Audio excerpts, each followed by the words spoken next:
Voltamos aqui no nosso estúdio, gente, para mais uma entrevista. A gente conversa agora com a Carmen Foro, secretária nacional de Articulação Institucional, Ações Temáticas e Participação Política do Ministério das Mulheres. Bom dia, secretária, seja muito bem-vinda ao Jornal PT Brasil. Muito obrigada, estou feliz de estar aqui. A gente que agradece a sua participação, o público sabe como a gente gosta aqui dos convidados do nosso estúdio para falar desses temas tão importantes. E eu queria começar já falando desse grupo interministerial, grupo de trabalho que foi criado pelo governo Lula para elaborar a política nacional de enfrentamento à violência política contra as mulheres, né?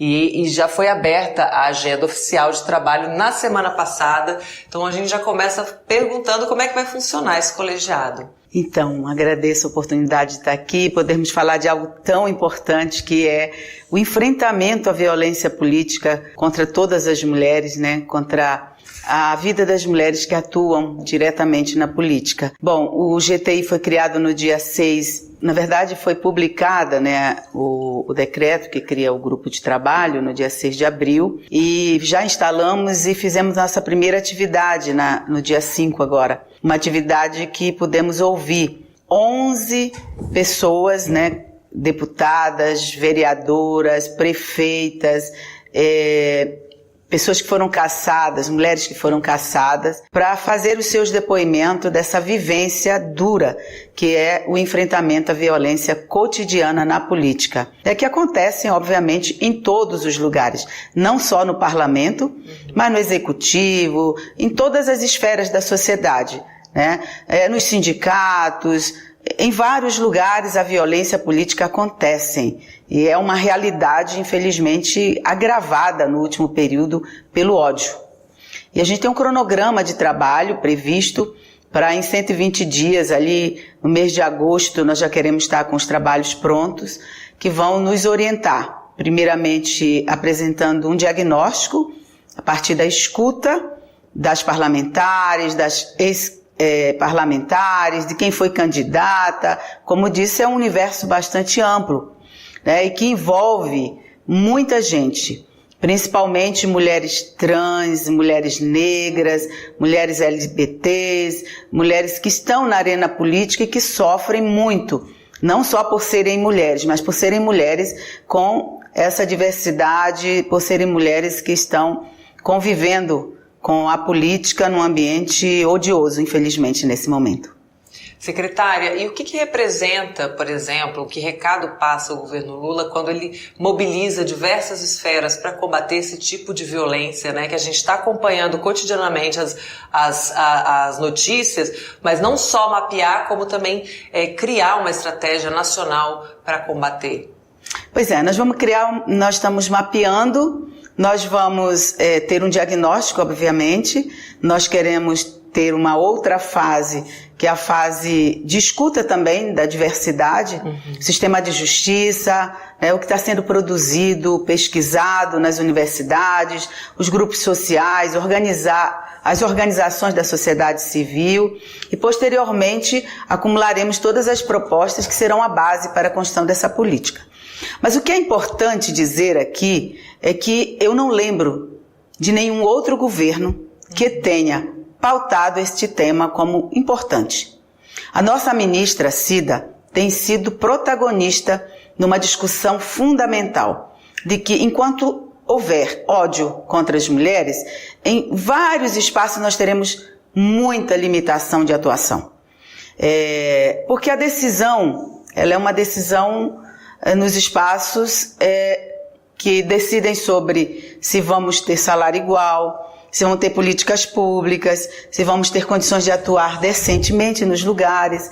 Então, é muito importante que o governo Lula traga para o centro da discussão do governo, com 5 ministérios da igualdade racial, da justiça, dos direitos humanos, dos povos indígenas, o Ministério das Mulheres que coordena, essa discussão. Ela não é algo novo, mas ela é algo bem visível nesse momento. Ela é algo que adentrou na vida nossa de forma mais visível no último período. Estimulada pelo ódio, né, verbalizado no último período, mas principalmente porque é uma disputa de poder. Quando você tem hoje 32% de mulheres que poderiam ser, que estão fora da política, que poderiam ser para equiparar 50 a 50, significa que vão ser, eu estou falando mais a nível de parlamento, significa que vão ser 32% dos espaços que teriam que sair homens, brancos, de idade avançada, desses lugares para que entrem mulheres, negras, indígenas, trans, LGBTs, para esse espaço da política. É um conflito pesado. E aí o ódio, a violência, ela é uma estratégia de dominação permanente. Então, é por isso que nós sofremos ataques violentos cotidianamente. Na arena do período da campanha, nós sofremos ataque pessoal, né, pelo nosso corpo, se somos gordas, negras, e tem várias companheiras que foram historicamente muito violentadas. Manuela Dávila, Benedita da Silva, Gleise. Lembro que Maria do Rosário, nós tivemos que fazer uma mobilização aqui pelo ataque que o Bolsonaro fez a ela, aqui em Brasília. Um ataque que ele não a estuprava porque ela era feia. Então, o primeiro ataque é esse, o ataque porque você é gorda, porque você é feia, ou porque você é negra, ou porque seu cabelo não é bonito. Esse é o primeiro ataque, né, ao seu corpo, à sua imagem. O segundo ataque é a nossa capacidade intelectual. Se nós somos capazes, se a gente é um pouco maluca. Então, atacam a nossa intelectualidade, né? Permanentemente. Somos chamadas de burras e assim por diante, quando estamos vivendo a efervescência, principalmente das disputas políticas. Mas também nós sofremos ataques à nossa moral, permanentemente. Chamadas de vagabundas. Os depoimentos na semana passada demonstraram de várias candidatas, ou vereadoras, ou parlamentares, o que elas sofreram durante a campanha.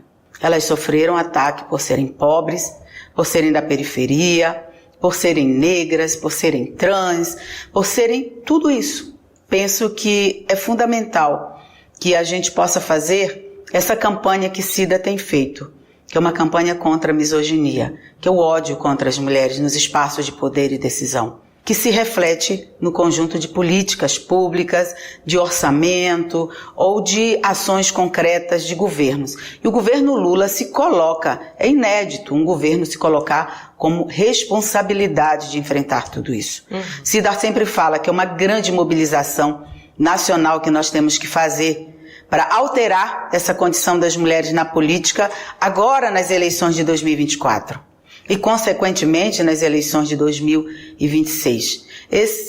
Essa é uma necessidade.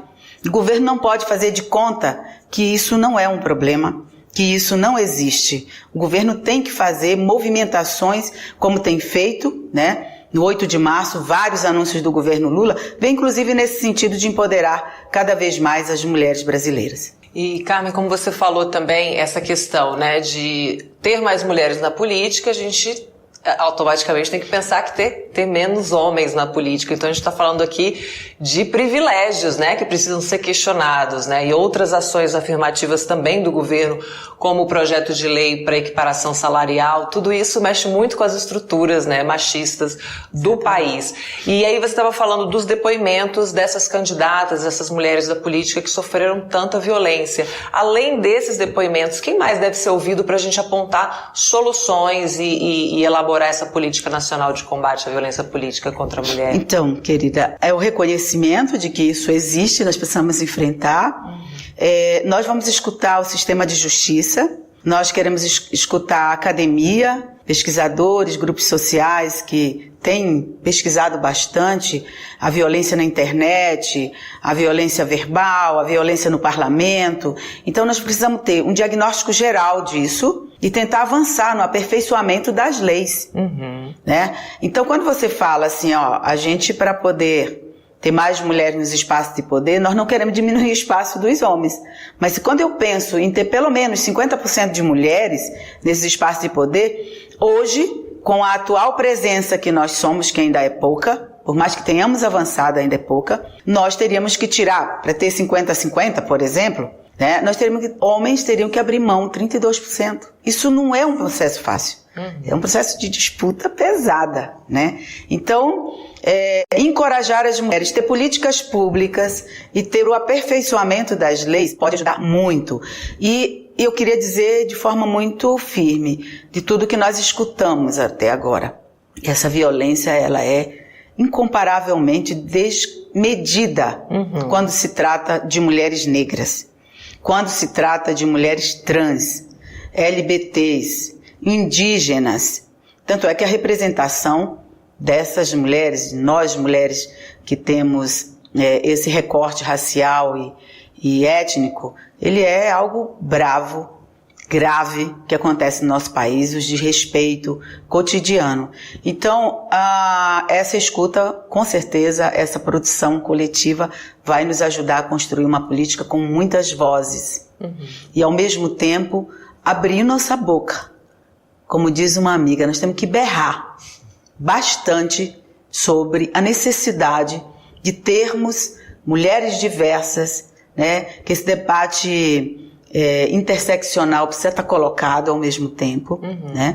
Ter mulheres diversas em várias áreas da política, não só na arena partidária, né? Porque também as mulheres sofrem muita dificuldade nos partidos políticos, mas na arena parlamentar, do executivo, e a sociedade precisa mudar esse comportamento. Uma sociedade que estruturalmente é machista, racista, lesbofóbica, né?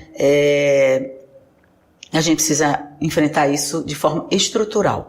Então, para enfrentar isso de forma estrutural, tem que ter uma participação forte da sociedade, uma participação, uma definição, uma vontade, um querer político, uma vontade política também do governo. E é isso que tem sinalizado o nosso presidente Lula permanentemente. Isso nos fortalece, assim como nossa ministra Cida, que numa marcha em nível do Brasil, de mobilização permanente contra o ódio que parte grande da sociedade tem contra as mulheres. Com certeza que o PT Paraná tá aqui manifestando que lá no estado estão fazendo um trabalho de mapeamento para ter diversidade favorecida nas eleições de 2024. Comenta que o presidente Arilson Chiorato está viajando o estado para mapear e construir essas candidaturas de mulheres. Alberto Quironi aqui saudando também Maria do Rosário, Luciano Padilha dizendo que o ódio é quase uma bandeira, né?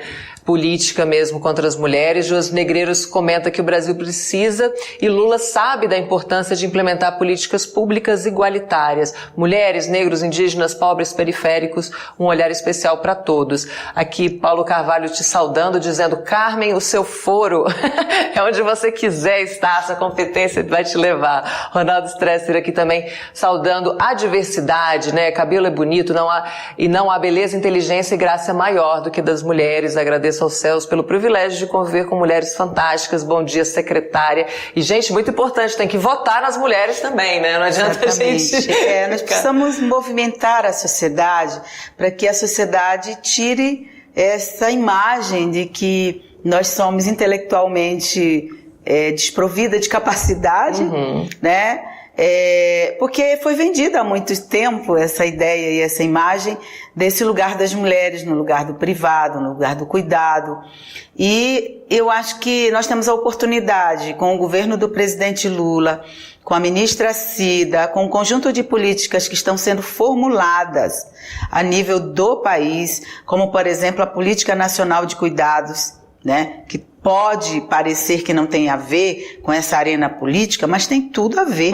Quando você não tem com quem compartilhar, você é obrigada a se sobrecarregar e a não participar de forma igualitária dos espaços de poder e decisão.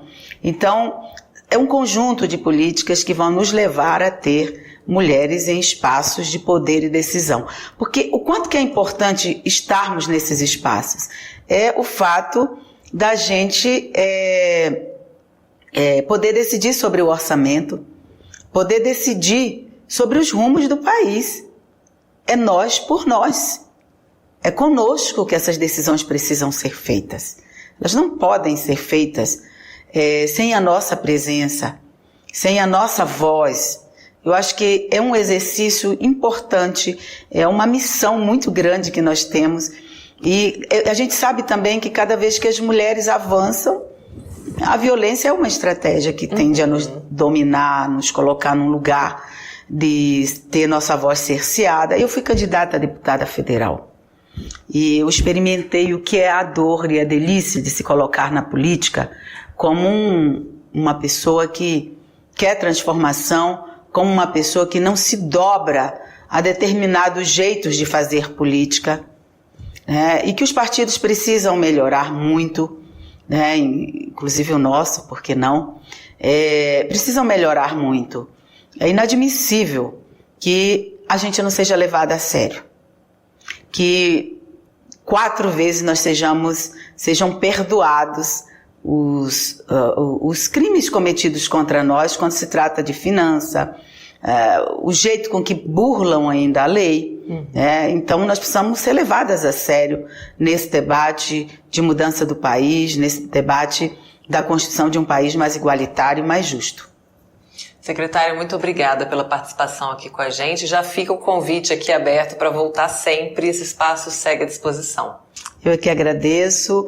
Penso que esse instrumento é fundamental e decisivo para que possamos alterar essa realidade. E 2024 seja um ano que a gente tenha que sair do patamar que estamos.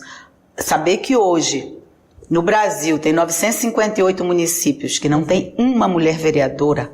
1.800 municípios que só tem uma mulher vereadora. É mais da metade dos municípios brasileiros que não tem a voz, a presença das mulheres no parlamento local. Isso é grave. O Brasil ocupa um lugar muito ruim no ranking internacional de presença das mulheres nos espaços de poder e decisão. Nossa missão é essa, de ajudar um grande processo de mobilização, de aperfeiçoamento das leis e de construção de políticas públicas que nos leve a superar tudo isso. Maravilha, secretária. Muito obrigada pela participação mais uma vez.